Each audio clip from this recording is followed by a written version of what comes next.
उन्होंने कहा कि मैं चपरासी था तभी मुझे मंत्री पद से इस्तीफा देना पड़ा। मालिक की इच्छा थी कि मैं मंत्री पद से इस्तीफा दे दूं, इसलिए मैंने मंत्री पद से इस्तीफा दे दिया। नमस्कार, आप देखना शुरू कर चुके हैं गणादेश लाइव और मैं हूं आपके साथ मुकेश सिंह जयतेश। महागठबंधन के सरकार बनने के साथ ही सरकार पर कई तरह के आरोप लगे, जिसके तहत कानून मंत्री से लेकर कृषि मंत्री तक को अपने पद से इस्तीफा देना पड़ा। लेकिन इन सब के बीच अपने बयानों को लेकर मुख्यमंत्री नीतीश कुमार से सीधे सीधे टक्कर लेने वाले पूर्व कृषि मंत्री सुधाकर सिंह एक बार फिर से सुर्खियों में हैं। और अब उन्होंने एक सभा में सार्वजनिक रूप से सभा को संबोधित करते हुए कहा कि बिहार सरकार ने मेरी हैसियत चपरासी की थी, मालिक की इच्छा थी कि मैं मंत्री पद से इस्तीफा दे दूं, इसलिए मैंने मंत्री पद से इस्तीफा दे दिया। बिहार में कृषि मंत्री पद से इस्तीफा देने के बाद भी सुधाकर सिंह के तल्ख में कोई नमी या नरमी आती नहीं दिख रही है। और इस दौरान उन्होंने एक बार फिर से बिहार की राजधानी पटना में एक सभा को संबोधित करते हुए ऐसे बयान दिए जिससे राजनीतिक में एक बार फिर से भुचाल आ गया है।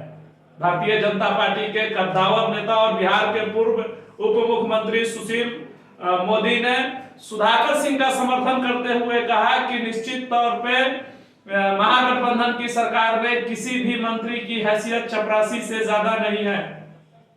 सुधाकर सिंह ने अपने सभा के संबोधन में कहा कि बिहार में जो मंत्री हैं या बिहार सरकार के जो भी मंत्री हैं उनकी हैसियत रबर स्टाम्प से ज्यादा नहीं है। वो सिर्फ फाइलों पर अपनी साइन करते हैं, सचिव द्वारा भेजे गए फाइलों को वो सिर्फ निपटाते हैं, बाकी मंत्री को किसी प्रकार का अधिकार प्राप्त नहीं है, सब मालिक के रहमो करम पर है। बहरहाल इस बयान के बाद जहां बिहार के राजनीति में एक बार फिर से गर्माहट महसूस की जाने लगी है, वहीं सुधाकर सिंह के तेवर और तल्ख होते जा रहे हैं। उन्होंने व्यवस्था पर दनादन प्रश्न दागते हुए कहा कि आखिर बिहार में नेता और मंत्री मालिक की भूमिका में जबकि जनता याचक की भूमिका में क्यों दिखाई देते हैं, ये व्यवस्था बदलनी चाहिए।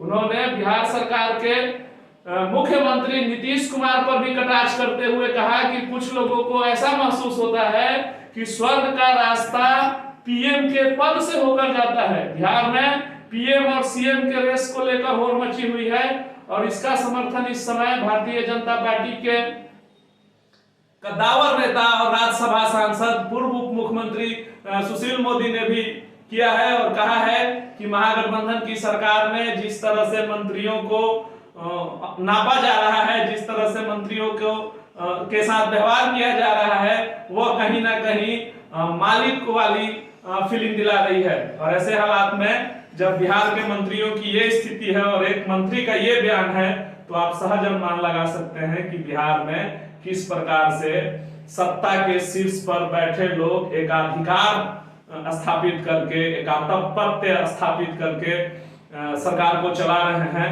और कृषि मंत्री, पूर्व कृषि मंत्री सुधाकर सिंह का ये बड़ा आरोप, व्यवस्था पर ये बड़ा सवाल कि आखिर नेता और मंत्री मालिक की भूमिका में लेकिन जनता याचक की भूमिका में क्यों दिखाई दे रहे हैं। एक बार फिर से बिहार सहित पूरे देश में तमाम राजनीतिक दलों को और देश के संविधान के तमाम संचालकों को इन व्यवस्थाओं का समीक्षा करना चाहिए कि आखिर जनता जो लोकतंत्र की मालिक होती है, जनता जो लोकतंत्र का स्वामी होता है, आखिर वो याचक की भूमिका में क्यों है, वो याचना भरी नजरों से मंत्री और नेता को क्यों देख रहा है। बहरहाल पूर्व कृषि मंत्री सुधाकर सिंह के इन बयानों के बाद अभी राजद या फिर जनता दल यू या सरकार की ओर से कोई प्रतिक्रिया नहीं आई है, लेकिन इतना स्पष्ट है कि बिहार के जो सरकारी व्यवस्था है उसको बदलाव को लेकर पूर्व कृषि मंत्री सुधाकर सिंह फिर से हमलावर हैं और वो व्यवस्था परिवर्तन की बात कर रहे हैं। आप गणादेश लाइव पर लगातार बिहार झारखंड से जुड़े तमाम राजनीतिक अपडेट्स देख रहे हैं, तमाम राजनीतिक हलचलों से रूबरू हो रहे हैं। आप सबों का स्नेह, प्यार, समर्थन और दुलार लगातार मिल रहा है आप देखते रहिए धनादेश लाइव, आपकी ताकत आपका संदेश। तो खैर इस विभाग का आप थे भी नहीं। जिस विभाग से आपका काम होना है उस विभाग के मंत्री होते हैं मुख्यमंत्री।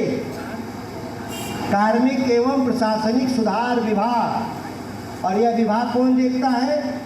राज्य के मुख्यमंत्री सीधे देखते हैं। तो उन तक पहुंच भी आसान नहीं है लोगों का।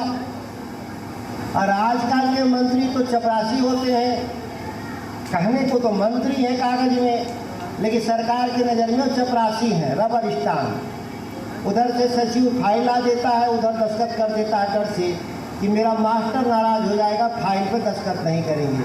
प्रधानमंत्री बनने की बेचैनी है, जैसे लग रहा है कि प्रधानमंत्री नहीं बनेंगे तो उनकी आत्मा संतुष्ट रह जाएगी। स्वर्ग के जाने की जो कहा जाता है कि स्वर्ग जाने के रास्ते क्या है, तो लोग कहते हैं कि बहुत सारे रास्ते हैं। तो कुछ लोगों को लगता है कि प्रधानमंत्री के पद पे जाने का रास्ता, स्वर्ग जाने का रास्ता प्रधानमंत्री के पद से होके जाता है, इसीलिए प्रधानमंत्री बना दो कि स्वर्ग में भी हमको जगह मिल जाए।